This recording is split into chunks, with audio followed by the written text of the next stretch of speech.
morning, Jack. Good morning, magandang umaga po sa inyo lahat. Salamat sa panahon. Senator, sir, kahapon po ang tagal nyo mag-resume ng session, ano ho? At may mga nag-aabang nga sa change of leadership na naging usap-usapan. Ano po nangyari kahapon? Pagkatapos kasi nung aming pinasa yung resolution, honoring the Athletes. athletes, nagkasundo-sundo kami na mag-usap-usap muna at saka humingi ng audience sa akin si Lauren eh. So doon kami nagpunta sa Senator's Lounge at kung sino gusto sumama, pwede. Pero hindi ako nakapagtagal sapagkat meron din akong ni-request naman ng mga ibang kasama namin ng minority na kausapin ako. So umakyat ako doon sa opisina ko at pinuntahan ako nung isa-dalawa sa mga members ng minority. At yun, nagkwento sila. So habang nandoon ako sa taas, sa opisina ko, yun namang mga kasama ko sa majority ay kinentuhan ni Lauren kung ano yung nangyayari doon sa mga pag-uusap nila nung earlier ata, one day before or kahapon ng umaga, parang ganon. Ganon yung nangyari. Pero apparently, kaya meron lang mga di may iwasan yung merong mga gripes yung ibang members ng minority kaya pinakinggan lang namin. Opo. Well, klaro ho naman po yun, ano? Yung kanila pong sentimiento, yung sa minority. Opo. But yun ho bang ibang miyembro ng majority meron ding sentimiento laban sa inyo? Ay, wala. Hindi, tsaka ang sentimiento hindi sa akin eh. Kaya alam mo naman po, lalong araw, ang panahon po ni Senator Salonga hanggang ngayon, 1988 hanggang ngayon, lahat ng change of leadership na nangyayari, 99%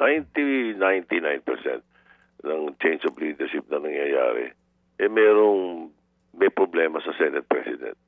May beef sa Senate President o may nagawa ang Senate President na mali o merong kalokohan or may kawalangyaan. May hindi napagbigyan. Pwede rin. Pero bihira yun. Pero ibig sabihin, pwede rin. Hindi napagbigyan. Yun ang nagiging cause. Kaya ang Senate President. Dito sa nakita namin, sa narinig namin, actually, yung sitwasyon ng problema, hindi yung Senate President eh.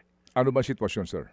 Well, yung iba, ang feeling sila yung tinatamaan ng Blue Ribbon Report, di ba? Yung iba, ang feeling parang bakit daw napapaginitan ng mga senador, mas maraming malala yung mga nasa House. Opo. Yung gano'n. Iba't iba yung... Pero ganun lang more or less ang issue. Kaya naman, hindi rin naman hindi nag-materialize. Okay. Especially, let's say, you will always need the 13 signatures. Opo. Kahit na 14 o 15 lang ang senador na present, you still have to have 13. That's the rule, that's the law in the Constitution kung paano mag-e-elect ng Senate President. So dito ho talaga, main factor, yung Blue Ribbon Committee report kung saan nagre-recommenda na kasuhan ang mga nakaupong senador. Well, pwedeng sabihin pero hindi naman exactly. Siguro, meron ding problema yung biglang nagkaroon ng ganitong init nung tanggalin namin si Senator Amy sa Foreign Relations. At saka ito, 1 week before tinanggal siya, sinabihan na siya ni Mix na masyadong marami nakapending na treaty, masyadong marami nakapending na ganito, at saka yung issue namin against China, yung Foreign Relations Committee medyo favoring yung grupo ng minority pagdating dito sa China Stud. Kami gusto ko sinamin yung sanang plano to adopt yung undiplomatic criticism of these officials ng China sa atin. Sabi ko wala tayo meron kasi freedom of expression Opo. So ano gusto natin sabihin tungkol sa kanila o tungkol sa official nila may karapatan tayong sabihin yun. Di ba? Sila parang ganun Opo. Mga balat sibuyas May nasabi ka tungkol sa mga official ng China, parang nagwawala agad Diba? Traditionally po, Tito Sen, traditionally po, ang committee na yan dapat po hawak ng miyembro ng majority ba? Correct. Correct. Kaya namin hindi inalis kay Senator Amy nung kami maupong majority no September 8. Sapagkat may nakapending na committee, mayroong nakapending na treaty noon. Hindi ko lang matandaan yung title. No? Importante yun. Naumpisahan na niya yun. So gusto namin tapusin niya. Pangalawa, may pagkakataon sa tingin namin, sabi nga sa akin ni Senator Zubiri, yung aming majority leader, may chance na sumama sa majority si Amy. Dahil majority kami, di ba, may chance. So huwag na muna nating alisin, sabi niya. Okay. So okay lang. Ako, bagamat, mayroong isa, dalawa sa mga kasama namin, lalo na si Senator Tulfo, very interested hindi siya sa committee na yun. Pero hindi namin siya pinagbigyan dahil kay Amy. Very interested sinong Tulfo? Si Erwin. So, pagdating dito, kasi yung mga treaties, parang merong mga yung concerns si Erwin to sa mga treaties na gusto niyang maipasa. Ngayon, ang iniisip kasi namin, malaking bagay itong issue sa China . Hindi pa pwedeng ang Foreign Relations Committee ng Senado medyo leaning towards China. Opo, sige. Yun. Opo. Tito Sen, bakit may biglang term sharing na usapin? Saan ang gagaling yun? Ay, biro lang ni Kiko nung umpisa, si Francis nung umpisa yan. Nung nandun na kami sa likod, tapos na ako sa taas, bumaba ako, nagkikwentuhan kami sa lounge. Sabi na, binibiro-biro lang nila si Loren . Tapos ang naisipan namin, kami na nag-isip din. Siguro nga, mabuti nga siguro dahil total gusto nila magkaroon ng first woman Senate President. Sige, gawin natin. Kahit sabi ni Zubiri, kahit sa mga last 2-3 months ng term mo. Sabi niya, sige kako. Bakit hindi? Ganon. So hindi exactly term sharing yun. We plan to elect her as the first woman Senate President after the 2027 budget. In other words, sa 2028, bago matapos yung term niya. Yun ang plano. So, it's not really term sharing. Kasi kung term sharing, 1.5 years tayo. Or tigwa 1 year tayo. Di ba? Ganun. Hindi naman exactly. Medyo hindi yun ang tamang term. Ang tamang term is we plan to make her Senate President towards the end of her term. Towards the end of the 20th Congress. 20th Congress. For what particular purpose? Just to make it historical? May mga gustong mag-upo sa kanya . Di ba? May mga gustong mag-upo sa kanya. Lalo na members ng minority. Well, kumbaga sa sabi nga nila parang kumbaga sa mga tongue-in-cheek ni Zubiri yun. Opo. Sige. So, sa ngayon po, ang kasalukuyang setup ngayon, you still have the 13 votes, right? Opo. 15. I'm sorry. You have the 15 yung trust sa inyo ng mga senador. Opo. So, maaari sabihin natin na hanggang ngayon po, hindi pa rin kayo nakakasigurado kung anong mangyayari sa Lunes. Ay, nakasisigurado naman siguro. Okay. Nakakasiguro naman. Sapagkat alam naman natin na ang unang mangyayari dyan is dapat yan kung mangyayari yan. Yan meron ng nagpunta sa akin kahapon, puro ipakita sa akin na may nakapirma ng 13 o mahigit 13. Yun ang formula. Wala naman . So, as a matter of fact, sinabihan pa nga kami ng iba na may nangyayaring usapin na gano'n. So ngayon, pagdating ng Lunes, wala naman akong naiisip o nararamdaman na maaaring may mangyaring gano'n. As a matter of fact, baka pag-usap-usapan namin na yung mga ibang kasama namin na nasa minority, baka imbitahin na namin. Baka imbitahin nyo na lumipat sa majority. Sumama sa majority or sumuporta sa mga mga panukala na aming tinutulak. May posibilidad na mangyari yun. Anong kapalit nun? bay wala naman sapagkat may mga committee sila lahat saka Okay. Opo. lahat ng mga bagay sa Senado na dapat meron ng isang member na majority, meron Opo. din ng minority. Okay. Ako ang Senate President na tabla lahat Sige po. Oh, sige. Okay. Oo. Opo. Tito Sen, ito hong Blue Ribbon Committee report na ito. Can you educate us sa rules ninyo? Sabi ni Senator Ping, kailangan niya ng 11 pirma dito para ito maihatid sa plenaryo, no? Correct. Opo. Oo. Opo. Well, dalawang proseso pwede. Go ahead. Una, pwede niyang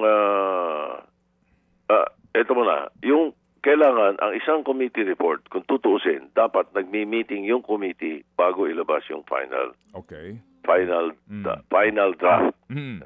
Hindi draft lang. Itong lumabas kasi, draft ito pinapakita muna Mm. doon sa mga membro, tapos hindi pa tumatawag ng meeting So, nangyari, kahapon nag-meeting. Kahapon nag-meeting sila, yung Blue Ribbon Committee, nung bago mag-session, after the majority caucus ng 2 o'clock. Nag-meeting sila at napagkasunduan na yung tatapusin ni Senator Lacson yung final committee report. Partial pa rin, hindi pa yung final na final. Partial committee report, paiikutin at ipafile sa Bills and Index. Ngayon, pwedeng pumirma ahead bago file sa Bills and Index yan, pwede rin yung Bills and Index ipadala ni Senator Lacson doon at yung Bills and Index ang magpapapirma sa mga senador. Kailangan merong 11 signatures or majority of the hindi 11 lang. Sa ibang committee iba majority of the members of the committee must sign or the majority of the pwede yung kasama ex officio must sign for the committee to be calendared on the floor. Opo. And then Pwedeng matulog sa Bills and Index yun kung hindi makakabuo ng pirma.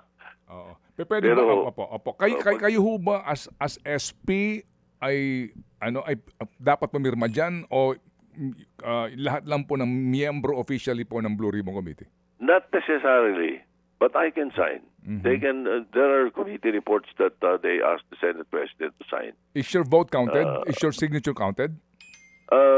Sa membership ng Blue committee Ribbon? itself, ng Blue Ribbon, not exactly. Hindi, Okay. pwedeng hindi. Opo. Hindi. Pwede bang pumirma yung committee member pero ang nakalagay objection? Oo, pwede. Counted yan. Basta pumirma ka. Pwede mong sabihin, sa count mo, pwede mong nagpirma ka lang. Okay. Pwede mo ring lagay with reservations, pirma ka. Okay. Pwede ring to amend, pirma ka. Tapos pwede ring I dissent. Nung minority leader ako, daming kong committee report na nagdi-dissent Okay. Sige. So, pero pipirmahan ko yun. Kailangan, trabaho kong pirmahan yun Opo. Kapag hubag nakakuha po ng 11 signatures regardless kung ano yung stand ng pumirma doon, ang mangyayari dyan, that will be presented in plenary at pagdidebatehan pa. Correct. Pagdidebatehan, pagkakaroon ng period of sponsorship muna ng chairman. Okay. Magkakaroon ng interpellation doon sa sponsorship ng chairman kung ilan na mag-interpellate. Then, magkakaroon ng period of amendments. Kaya merong iba to amend Like for example, ito si ganito, ganyan. Kulang yan. Dapat itagtag si ganito. Alisin si ganito. Di ba? O kaya, mali yung piece of legislation gusto nyo. Ganyan. Tapos, after period of amendment, doon i-approve yung committee report. That's when it is called a Senate committee report. Alright. Pag na-approve na on the floor ng plenary. Okay. Pag hindi nakakarating sa plenary, kahit ano pa yung umikot sa Senado o sa Kongreso o sa mundo, it's just a piece of paper. Okay. Hindi Sige dapat binibigyan ng value yun. Opo. Sige. So, sir, inyo hubang nabasa na yung draft committee report? Tinatapos pa. Yung lumabas na partial, gawa ng ng staff Okay. So, hindi yun ang talagang gawa ng mga senador pa o ni Senator Lacson himself Marami pang input doon na pwedeng kulang. Meron din mga input na mali. Meron din input na over. Ganun So, ano pa lang yun ika nga talagang draft. It is a draft. But do you agree on the thought that all of these senators now sitting must be indicted? indicted. Indicted. Meaning sila po, kasi nga ang rekomendasyon daw po, makasuhan. Ano po, maimbestigahan ng ombudsman at makasuhan. Do you agree sa ganun pong kaisipan? Ako, hintayin ko na yung final committee report. Okay. I would rather say my piece once it's there already. Opo. Kailan po kaya ang labas pa? Ano sabi ni Senator Ping sa inyo, sir? Baka by next week, meron na siyang kopya nung Nag-meeting sila eh. Opo. Nag-meeting sila at saka sinabi ng ibang mga membro kung anong tingin nila dapat laman ng committee. Opo. Ng committee report eh. Opo. So, inabot ko yung meeting nila kasi 2 o'clock nag-umpisa yan eh. After the CA. Sige, so muli kaming makikipag-ugnayan po and I hope you have a relaxing weekend, Tito Sen. Okay. Ayos naman. Okay naman. God is good all the time. Salamat po, sir, and good luck. Salamat. Yes, sir. Thank you very much. God Thank you. bless. Thank you. Mga kapatid, brothers and sisters, saan ka pa? Dito na tayo sa totoo. Dito na tayo sa True FM. Mga kapatid, mag-subscribe and follow po kayo sa social media accounts ng True Network PH. Yan po kami. Hanapin nyo lang True Network PH, Facebook, Instagram, YouTube, TikTok, and podcast. Mapa-Apple or Spotify man yan, mahahanap nyo kami. Lahat ng mga napapanood at napapakinggan nyo po sa programa, nasa social media accounts namin yan. So, paano mga kapatid? See you sa social media!